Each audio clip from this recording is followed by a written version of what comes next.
यानी लोकतांत्रिक स्वतंत्रता में मैं डॉक्टर अखिलेश कुमार आपका हार्दिक स्वागत एवं अभिवादन करता हूं। दोस्तों, इवोल्यूशन ऑफ लाइफ यानी जीवन की उत्पत्ति की अगली पायदान पे हम लोग हैं। जीवन की उत्पत्ति ब्रह्मांड के महान रहस्यों में से एक है। जीवन की उत्पत्ति का रहस्य जानने के लिए वैज्ञानिक कई अलग अलग तरीकों से समस्या की जांच कर रहे हैं। कुछ वैज्ञानिक हमारे ही ग्रह पर जीवन का अध्ययन कर रहे हैं, तो कुछ वैज्ञानिक हमारे सौर मंडल में अन्य ग्रहों या चंद्रमाओं पर जीवन या जीवाश्म जीवन की तलाश कर रहे हैं, और अन्य वैज्ञानिक अन्य सौर प्रणालियों में जीवन का पता लगाने की कोशिश कर रहे हैं।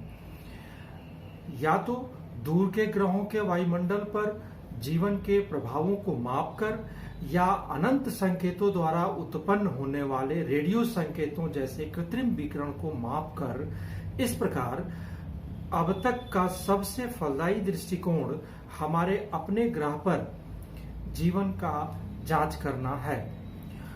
हालांकि हमारे पीछे में भी जीवन की उत्पत्ति को निर्धारित करना मुश्किल है, क्योंकि यह कम से कम 3.5 अरब साल पहले शुरू हो चुका था।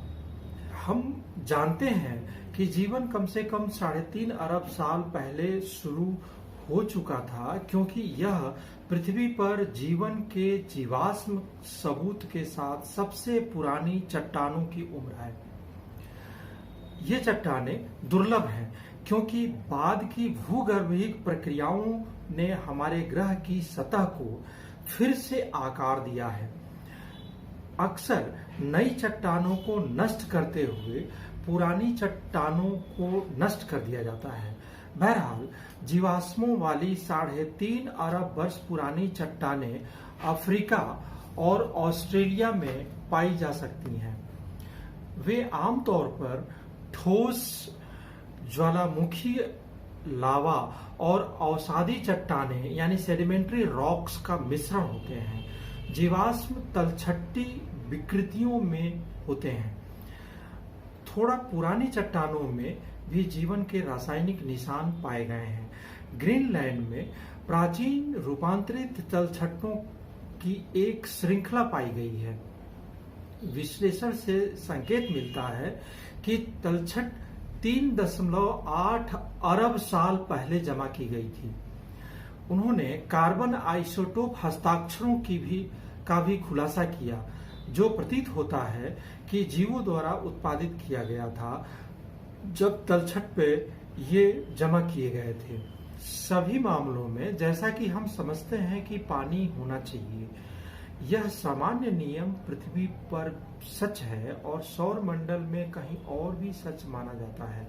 वर्तमान में मंगल ग्रह पर जीवन की तलाश की जा रही है, जहां पानी एक बार सतह पर बह सकता है, और यूरोप में जहां पानी का एक भूमिगत समुद्र इसकी बर्फीली सतह के नीचे मौजूद हो सकता है।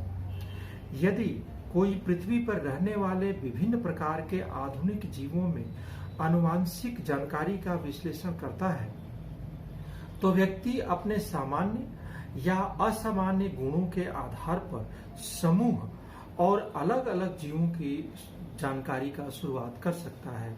इस प्रकार का विश्लेषण कुछ स्तरों पर सहज है।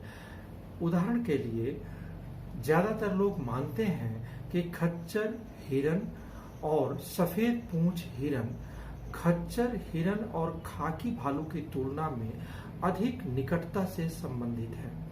नतीजतन जीवन के एक वृक्ष में खच्चर हिरन घड़ियाल भालू की तुलना में सफेद पूंछ हिरण के करीब दिखाई देगा। इस प्रक्रिया को सभी जीवों पर लागू किया जा सकता है, और इससे जीवन के 3 बड़े डोमेन पैदा होते हैं: बैक्टीरिया, आर्किया और यूकाटा। मनुष्य साथ ही साथ अन्य जटिल स्तनधारी यूकेरिया समूह का हिस्सा है।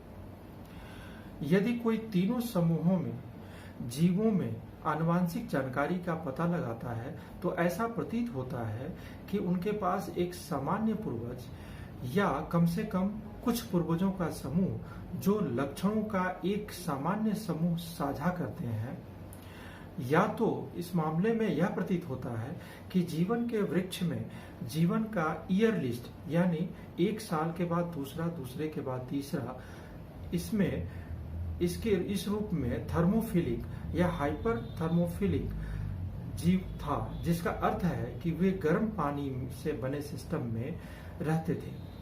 गर्म पानी की प्रणालियों को हाइड्रोथर्मल सिस्टम कहा जाता है। ये ज्वालामुखी गतिविधि के क्षेत्रों में पाए जा सकते हैं। ये जहां सतह के नीचे गर्म पिघला हुआ चट्टान भूजल को गर्म करता है, हाइड्रोथर्मल सिस्टम सतह पर गर्म स्प्रिंग और गीजर का उत्पादन करते हैं। अच्छे उदाहरणों में संयुक्त राष्ट्र अमेरिका का येलोस्टोन और न्यूजीलैंड में रोटोरुआ उपस्थित हैं। तो येलोस्टोन के बारे में हम जान लेते हैं। हाल ही में किंग और उनके सहयोगियों ने प्रभाव उत्पन्न हाइड्रोथर्मल सिस्टम की जांच की है। एक प्रभाव घटना द्वारा जमा की गई ऊर्जा इतनी बड़ी है कि यह आसानी से पानी को गर्म कर सकती है और इसका प्रभाव पृथ्वी की पपड़ी के माध्यम से फैल सकता है।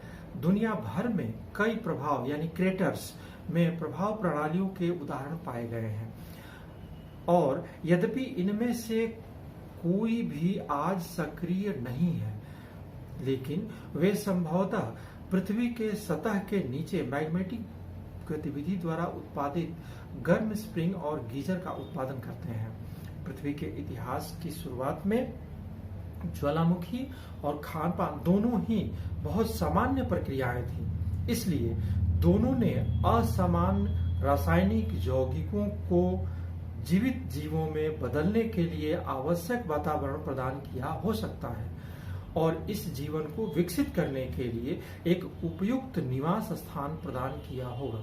तो ये जानकारी हमारे सामने है कि पहले जीव की उत्पत्ति किन किन प्रक्रियाओं से आगे बढ़ी होगी। इन्हीं जानकारियों के साथ, इन्हीं बातों के साथ मैं आपसे विदा लेता हूं। आपका बहुत बहुत धन्यवाद, बहुत बहुत आभार।